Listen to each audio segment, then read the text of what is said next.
Ficha técnica. Usted tiene enfrente un mural de nuestra guerra. No es una crónica ni es una suma de testimonios, que ya hay muchos muy buenos, sino eso que digo, un mural, un recorrido, un barrido protagonizado por todos sus personajes. Se empeña en retratarnos esta cultura de la aniquilación y este fuego cruzado que fueron a dar a la toma el miércoles 6 de noviembre de 1985. Y entonces recrea lo que supieron las voces brillantes de Bear, Carrigan, Castro Caicedo, Echeverry, Enciso, Gibson, Gómez, Hansen, Herrera, Jimeno, Lara, Marín, Ospina, Peña, Pinilla, Restrepo, Salazar, Serrano, Torres, Upegui, Urán y Velasco, tal como lo oí y lo recuerdo y lo veo yo. No está pintado en una pared porque ya no tengo ese talento y porque vivo resignado a las palabras. Es el monumento que tuve el impulso de hacer en estos tiempos de inteligencias artificiales y delirios reciclados, cuando un par de amigos me preguntaron cuál sería el libro que me sentaría yo a armar si no solo nos dijeran que el fanatismo se ha vuelto a quedar con todo, sino que ya pronto las máquinas podrán rimar. De cierto modo, es un collage y un relato familiar que había quedado sembrado en mi historia oficial del amor. Y me devuelve, en el año de mis 50 años, a la tarea más vieja de todas, la de contar con las palabras propias. Asume las afirmaciones contradictorias de los sobrevivientes. Su técnica es la compasión por todos y por todo. Está hecho para la gente que ha sido de esta casa, pero mientras lo estaba escribiendo tenía presente, como si estuviera asistiendo a un rosario de velaciones, el duelo de los personajes que tuvimos cerca y el duelo de los personajes que luego pude conocer. Solo digo una extrañeza más, que durante todo el camino tuve clara la inesperada autoridad que me da estar a punto de ser más viejo por fin que los adultos que oficiaron y padecieron la pesadilla que espera a la vuelta de esta página. Hola a todos, bienvenidos a Paredro, el podcast de libros, autores y demás actores del mundo literario. Mi nombre es Camilo Hoyos y les doy la bienvenida hoy a un capítulo con un amigo de la casa y sobre una novela que nos da la razón de por qué a veces los sucesos históricos o las experiencias personales tienen que pasar a través del filtro literario, es decir, se tienen que convertir en novela. Hablamos con Ricardo Silva Romero, amigo de la casa, sobre Mural, su más reciente novela que aborda uno de los hechos más traumáticos de la historia reciente de Colombia, la toma del Palacio de Justicia. El 6 y 7 de noviembre de 1985, el grupo guerrillero del M-19 se tomó por asalto el Palacio de Justicia en pleno centro de Bogotá. La respuesta militar dejó un saldo de más de 100 muertos, entre ellos magistrados de la Corte Suprema, civiles, guerrilleros, miembros de la fuerza pública, además de personas desaparecidas que salieron vivas del palacio pero que luego aparecieron muertas. A casi 40 años sigue siendo una herida abierta en la memoria de Colombia. En esta conversación hablamos de por qué escribir una novela sobre un acontecimiento tan documentado y tan doloroso, del papel de la ficción frente a la historia y del periodismo, y de cómo la novela puede convertirse en un dispositivo para comprender, desde la compasión y la complejidad, aquello que aún nos resulta insoportable mirar. Les recordamos que este capítulo viene gracias a nuestra alianza con Confama, Bibliotecas Confama 50 años, tendiendo puentes entre los tiempos, y que este capítulo, como los anteriores, ha sido editado y producido por Natalia Latorre. Bienvenidos. Ricardo, bienvenido de nuevo a Paredro. Gracias, Camilo, pues qué alegría estar juntos otra vez. Siempre es un lujo hablar con usted sobre sus novelas. De repente, siempre esta semana de diciembre ya se ha convertido en el espacio en el que lo recibimos, cosa que me encanta. Estuvimos hablando hace un año también, su capítulo fue de los últimos capítulos del año. Nos volvemos a encontrar ahora con Mural. Ricardo, su más reciente novela, una novela que narra la toma del Palacio de Justicia que acaba de cumplir años ahorita el último noviembre y de alguna manera, Ricardo, es como de esas novelas que uno se encuentra. Vamos a estar hablando sobre esto, pero es un poquito de tipo de novelas que había que escribir y me atrevo a decir que tenía que escribir usted. ¿Cómo? ¿Por qué no nos cuenta un poquito? ¿Hay tal cosa como un llamado a novelas que tiene uno que escribir y que en cierto momento de la vida se tiene que enfrentar a ellas? Yo creo que uno trata de no hablarlo para no sonar eh, místico o sonar a trascendencia o, sí, o pomposo o dándose pues su propia importancia, pero yo sí creo que una medida de si una novela vale o no la pena es sentir el arrebato de escribirla, que se le salga a uno un poco de las manos y de los planes y que termine uno pues en la tarea diaria de narrar lo que está narrando y al tiempo preguntándose de si estará cometiendo una locura, como no del todo cómodo, como, es decir, yo me veo a mí mismo como un oficinista de esto, pero un oficinista pues lleno de dudas y atormentado por la pregunta de si valdrá la pena lo que está haciendo. En el caso del Palacio, pues yo había pensado durante toda la vida, pues si tendría sentido escribir una novela cuando había libros tan buenos, no sé, pues desde el Ramón Jimeno, Olga Bear, Anna Carrigan, Germán Castro Caicedo, Adriana Echeverría, Ana María Hansen tienen uno muy bueno. Hay podcasts muy buenos como el de David Marín, el que se llama Arcanos y Reyes. Hay una cantidad de cosas también hechas, hasta los trabajos de memoria histórica que hay sobre el palacio son muy valiosos. El Tribunal Especial de Instrucción de 1986 o el informe de la Comisión de la Verdad del 2008 y 2009, que es muy completo y muy importante.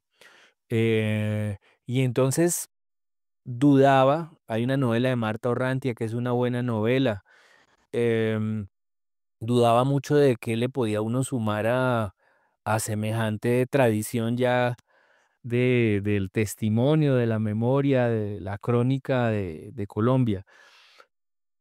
Pero el año pasado hubo un momento en que un par de amigos, un día en que un par de amigos me hicieron la pregunta de por qué no lo había hecho y eso yo creo que me destrabó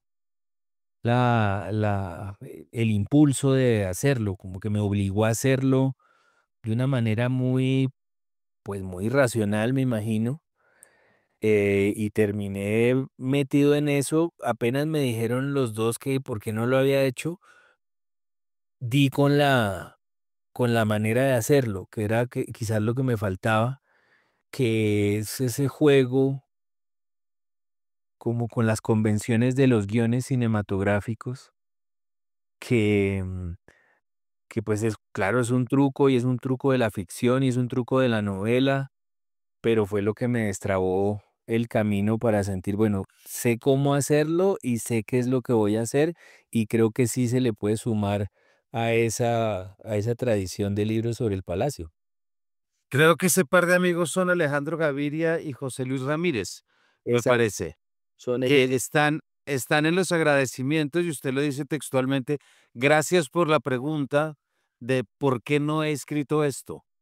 Sí, realmente me sorprendió porque pensé que todos dábamos por sentado de que eso estaba agotado. Por supuesto, es una bobada porque nada está agotado y todo se puede contar mil veces, sino que como sabemos todos los que hacemos cualquier cosa medianamente creativa, uno todo el tiempo se está diciendo mentiras para no arrancar, para no hacer las cosas. Entonces, la que yo me decía es eso, ya para qué más relatos sobre el Palacio de Justicia.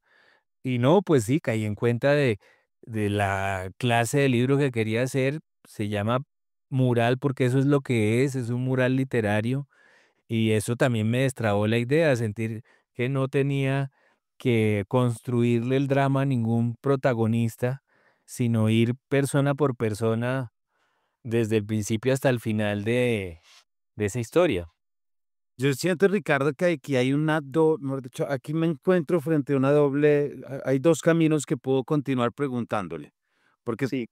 por un lado, el primero sería el que usted ya nos trae, es que las dos tienen que ver con usted, pero también tienen que ver con la memoria como ese dispositivo con la novela como ese dispositivo de memoria, como ese llamado a que uno, como novelista, que es usted decir, aquí le hace falta la novela, entendiendo la novela como esa máquina para comprender la realidad, no para decorarla, no para acompañarla, no como ornamento, sino como, ¿qué pasa si yo traspaso esto por la máquina? Hablemoslo con el rodillo novelesco, ¿no? Como cuando uno mete la masa y luego saca la pasta, ¿cómo es esa pasta que sale? Ese espagueti. Pero por el otro lado siento que es tan pertinente pasar todo esto que además hace un mes estuvimos escuchando por todos los lugares y convenciéndonos que quedan muchas cosas por decir. Ahorita vamos a ir a eso. Pero por un lado está eso, la novela como dispositivo, pero me parece una coherencia absoluta que esta sea una novela que llega en un momento de su vida, en un momento de su trayectoria novelesca, en el que ya hemos pasado por cómo perderlo todo, el relato de las realidades familiares e íntimas, pero también el libro del duelo, también Río Muerto. Me parece que hay un doble diálogo en el que la novela, tanto como dispositivo, pero también como mecanismo suyo de interés, cobran una importancia increíble. Sí, yo creo que como lo hemos hablado tantas veces que además me parece que es su tema principal en medio de todos sus temas, realmente la novela hace comprensible lo que sucede emocionalmente. Esa, digamos, es la diferencia. Uno puede, pues, perturbarse y dolerse cuando escucha las historias de la guerra y las cifras de la guerra, pero la imaginación que es el aporte de la novela o las herramientas de la ficción que aporta la novela, en general lo literario, me parece que le suma esa cuarta dimensión pues a la experiencia de la guerra y a la experiencia humana en general. Y creo que lo hace comprensible emocionalmente. Si uno, pues, escucha que a alguien le mataron al padre en la puerta de la casa, inmediatamente le parece una locura y un horror, pero si lo sigue como en Río Muerto, pues, le revuelve el estómago y lo doblega, es decir, sí, lo hace de verdad entrar en sintonía con el funeral, con el duelo. Y creo que las dimensiones del duelo sí las da más lo literario que lo periodístico. La gravedad del asunto se entiende realmente con lo literario y con, pues, las herramientas de la novela aún más, porque la novela, pues, es una suma, abarca, incluye, investiga todos los rincones. Me parece mucho a los murales, que tienen esa vocación a completar todos los tiempos, todas las vidas, a poner en contexto, mm, de tal modo que sí, yo creo que sí he venido ensayándolo desde quizás Autogol, puede ser el momento en el que empecé a a ensayar qué le da la ficción a las noticias y a la historia. Y, y poco a poco, pues, se ha ido llegando hasta la idea de que uno puede, pues, justamente como sabemos todos, entrar en la cabeza de los personajes históricos incluso. em, y que eso nos da la dimensión humana de los hechos. Ricardo, hay algo que mientras yo lo leía en esta novela, pero también en el libro del duelo y en Río Muerto, hay un elemento que en estas tres novelas, junto con esta, em, se pregunta uno cómo lo llevó. Y es la idea de la simultaneidad entre aquello sobre lo que se está escribiendo y el dolor que todavía habita aquello que se escribe. ¿Sí me Sí, explico?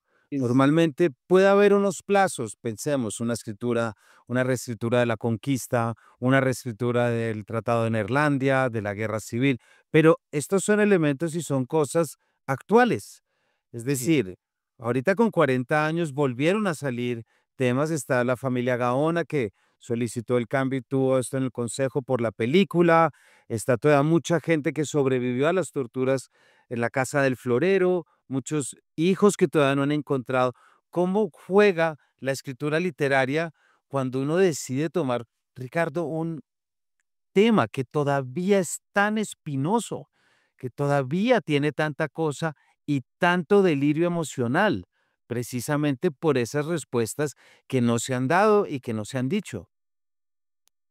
Pues sí, esa es una gran pregunta y es una gran, yo no sé cómo llamarla, iba a decir sombra, pero no sé, es una gran presencia mientras escribe un libro de estos, que como usted dice, pues son cosas que están muy ancladas todavía en el presente. Em, en el caso de don Raúl Carvajal y de Río Muerto, yo tenía un entrenamiento que yo creo que me sirvió mucho, que era el de Historia Oficial del Amor, pero lo de Historia Oficial del Amor también lo había ensayado en Autogol. Lo de Andrés Escobar también es relativamente reciente en nuestra historia, es decir, pasó hace 30 años, pero eso es poco. Eh, Está muy vivo todo el mundo que vivió esa época tan devastadora. Y yo lo que entendí mientras escribía sobre Andrés Escobar, investigándolo a él y dándome cuenta de que todo el mundo lo quería, que la visión que tenía hasta la gente ajena era unánime, que lo veían como un tipo bueno, noble, decente, correcto. em, pues lo que yo entendí es que ahí no había ningún peligro, porque era un elogio de él, no había miserias para contar. Y me pareció que ese era un criterio de ahí en adelante. Es decir, todos podemos contar nuestras miserias y las miserias ajenas, los momentos más bajos de nuestra vida que todos los tenemos, cuando cruzamos un poquito hacia la locura o hacia la maldad o hacia la violencia, que pues, ser humano es eventualmente cruzar y tratar de volver y contenerse a uno mismo, sujetarse a uno mismo.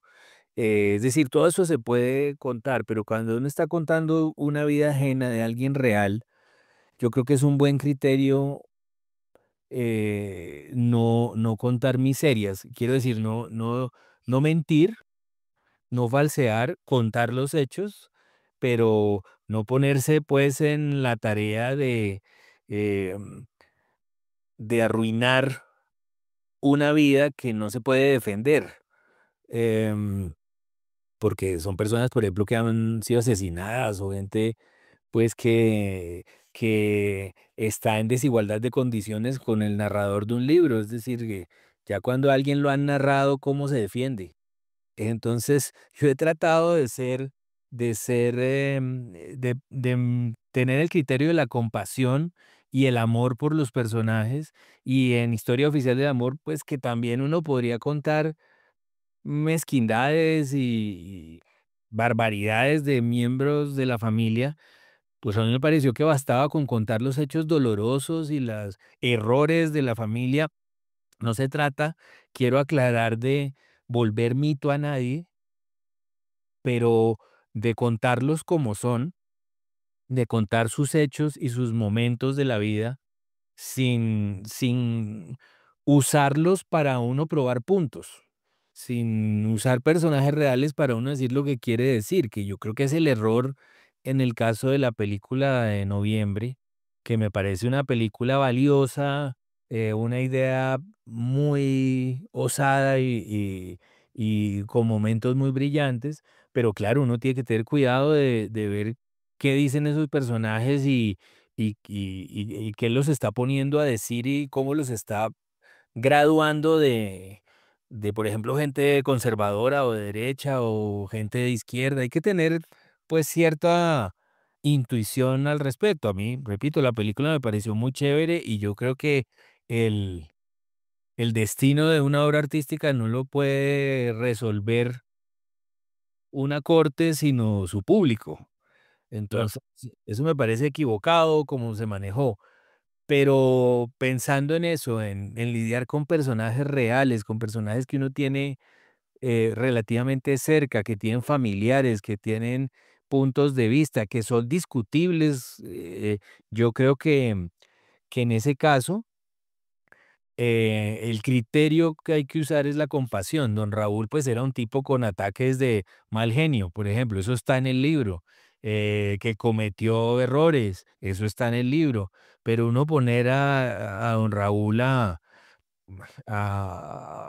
sí, a revolverse en el lodo, pues eso es sería medio infame. Entonces, ese libro y Río Muerto, por ejemplo, están hechos como historia oficial del amor de la mano de esas familias que todas me dieron su confianza, porque el criterio iba a ser la compasión, porque los iba a uno a mostrar en sus peores momentos, cometiendo sus errores, pero los iba a mostrar con amor, con compasión por ellos, con incluso admiración por sus luchas.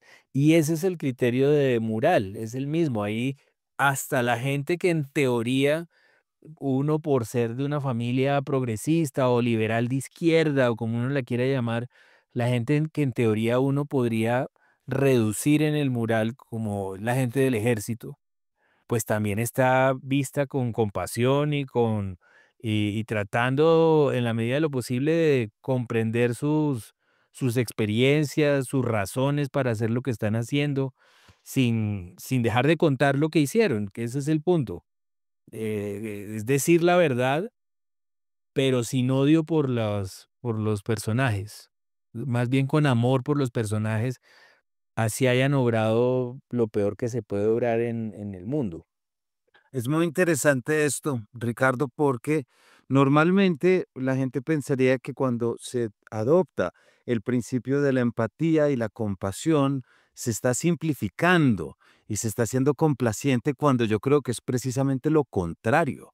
Es Sí, esforzarse más, es complejizar más. Cuando uno quiere mirar con compasión, lo que hace es complejizar el mundo, claro, no, no suavizarlo, porque, porque no tiene nada que ver. Y creo que eso está directamente relacionado ya con el epígrafe que usted trae de Octave de Jean Renoir, ¿cierto? Que es lo que es terrible de esta tierra es que todo el mundo tiene sus razones.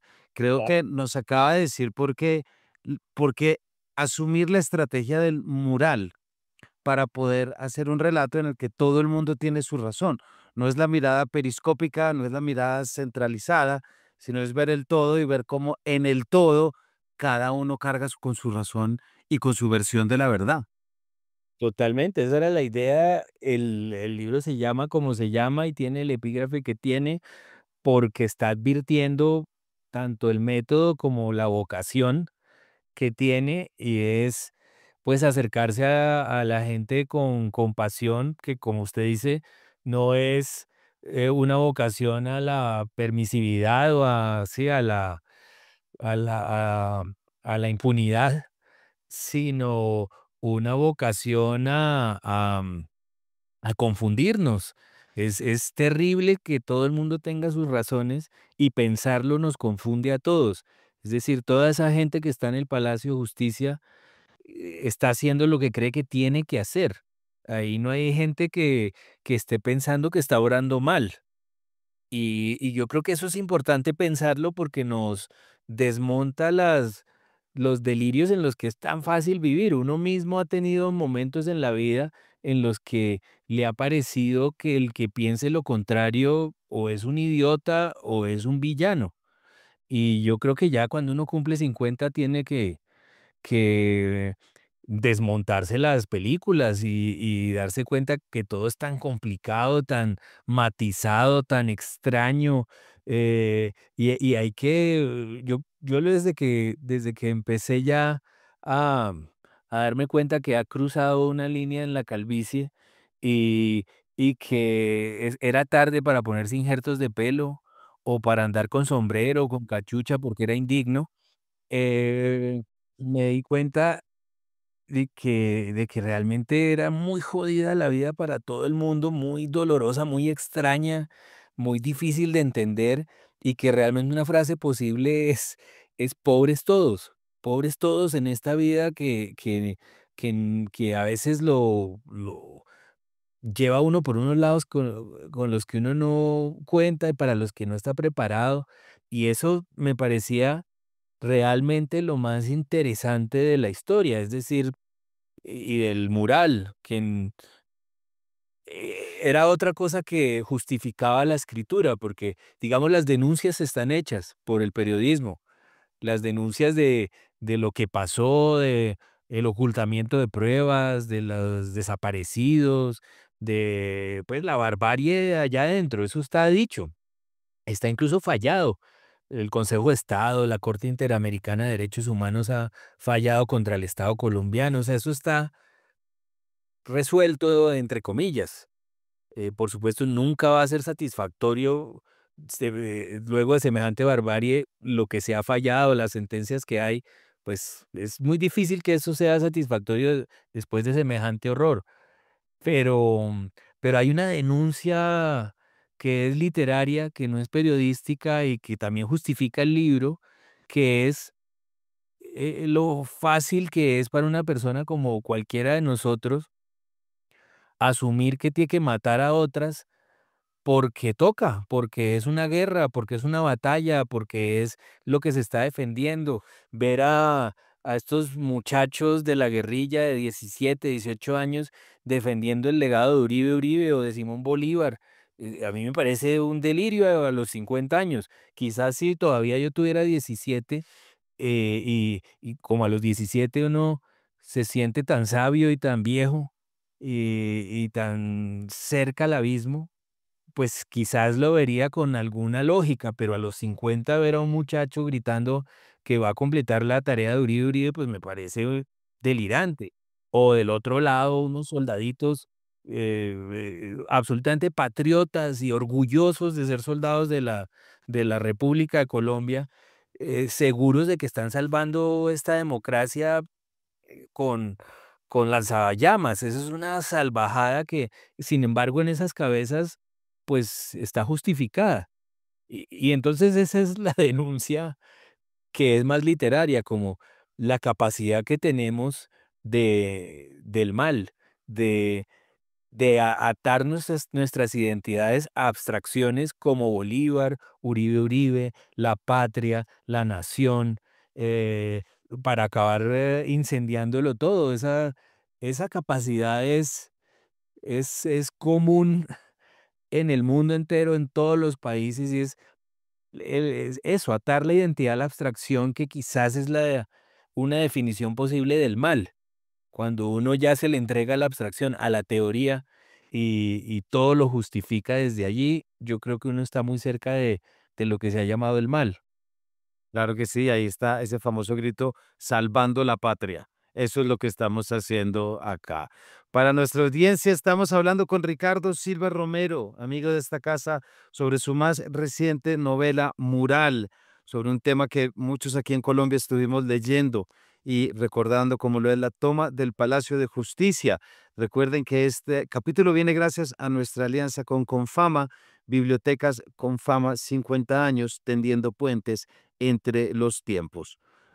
Ricardo, como siempre decimos acá, claro, una cosa es uno pensar sobre lo que tiene que escribir, la necesidad, la importancia, luego es siéntase a escribirlo, ¿cierto?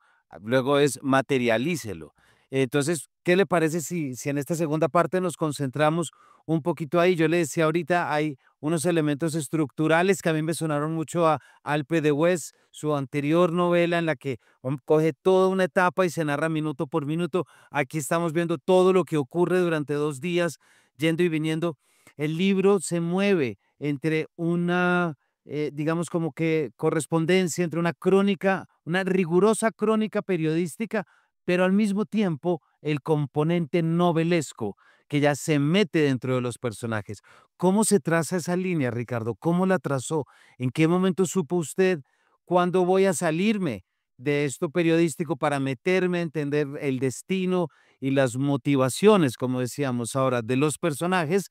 cuando me quedo de un lado en el que retrato un día histórico comprobado, analizado y estudiado.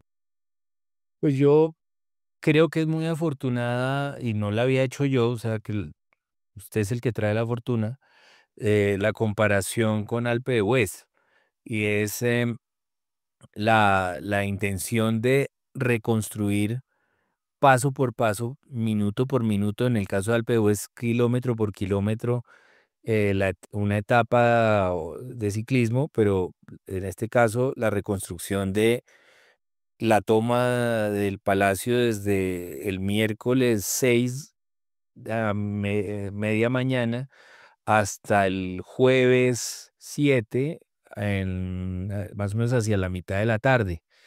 em, y reconstruirla con rigor, digamos, eso está allí y es una especie de eje, estructura de columnas sobre la que funciona el texto, el mural.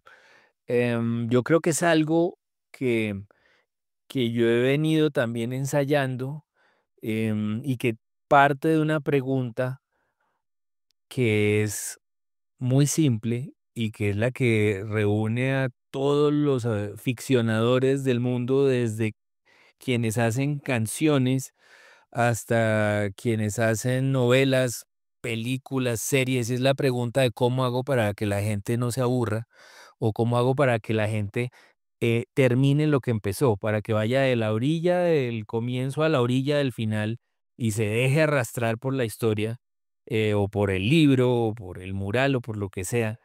Em, y entonces yo no sé si eso ha tenido que ver con escribir Historia Oficial del Amor o Cómo Perderlo Todo o Cómo Vivir en Vano o El Zoológico Humano. Ha habido como unos esfuerzos muy satisfactorios para mí ya, digamos, en mi estudio, que justifican haberlo hecho, gusten o no esos libros.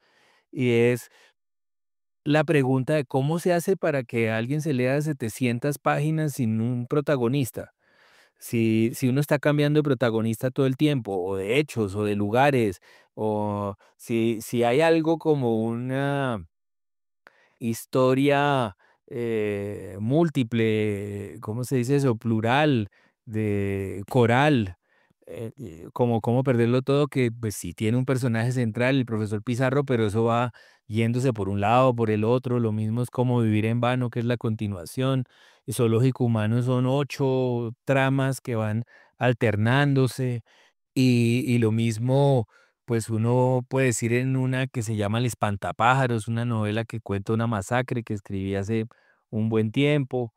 eh, y en este caso, en el caso del mural, cuando ya era un mural desde el principio, pues a mí me parecía que de nuevo lo que puede hacer sentir que a pesar de que no hay protagonistas, o que todos son protagonistas, uno tiene que seguir y seguir leyendo, pues era una voz.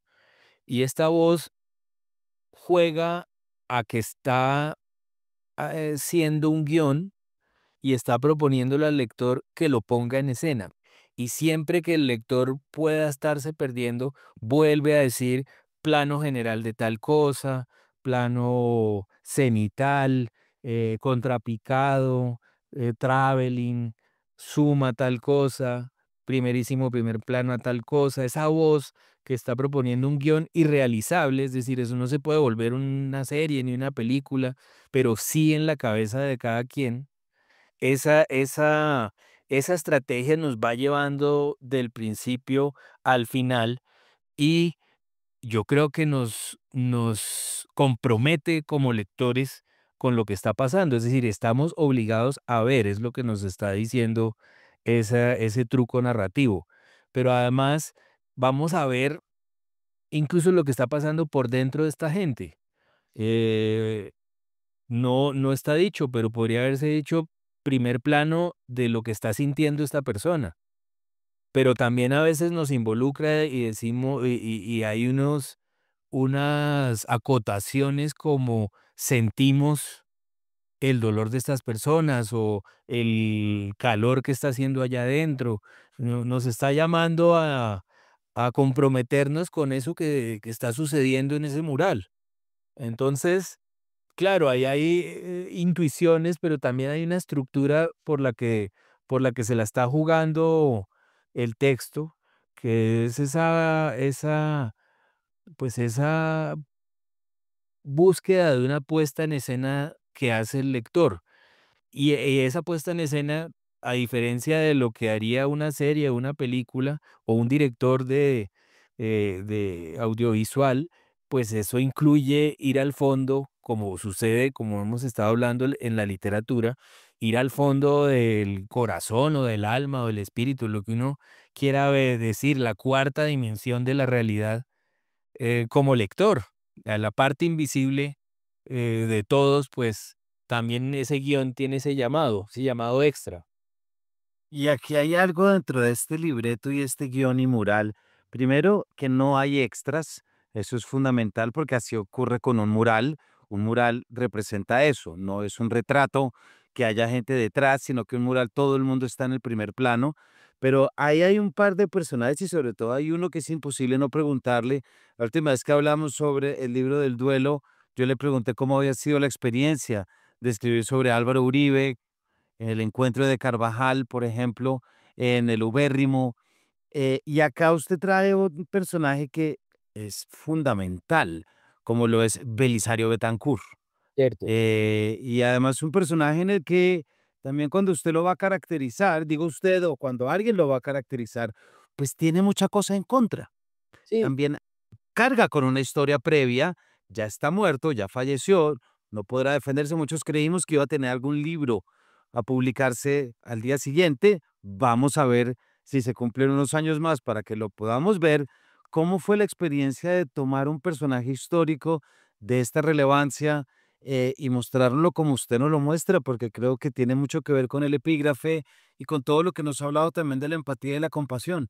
pues sí, yo usé el mismo criterio con la figura de Belisario Betancur, un hombre al que conocí y está contado allí.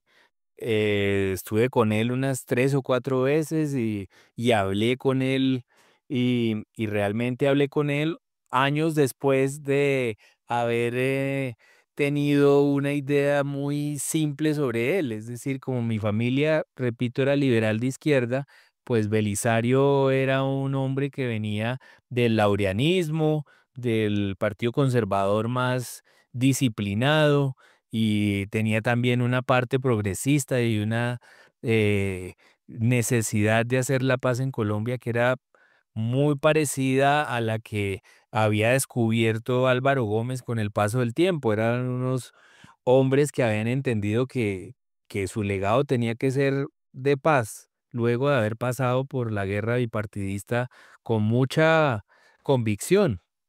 Pero cuando yo lo conocí, tenía la idea de un hombre que, en el mejor de los casos, había fallado en esos días del Palacio de Justicia, y había sido arrinconado, y de un hombre de paz había terminado siendo un hombre maniatado en el peor horror que recordáramos los de, pues, esas generaciones. Eh, pero cuando lo conocí, que ese es el lío que hay cuando uno conoce a alguien, a la gente que supuestamente le cae uno mal, pues termina uno cayéndole bien. Ese es el problema de conocer a la gente. Y me pareció un tipo muy amoroso y un tipo humanista y un tipo sensato, un hombre, vi por qué era el hombre que ha creado Tercer Mundo de Editores, un tipo realmente, verdaderamente comprometido con narrar el mundo, con la cultura, un tipo con humor. Justamente un día además, como en la tercera vez que lo vi, él era público porque la Fundación Santillana, la que él le presidía, había organizado una especie de congreso sobre la memoria, y él estaba en la primera fila mientras yo hablaba de mis tíos, uno asesinado en la Jiménez con novena y el otro en el Palacio de Justicia, y juro que tenía los ojos aguados él mientras yo hablaba. sea, había unas cantidades de cosas que uno decía, este señor, ese es un misterio.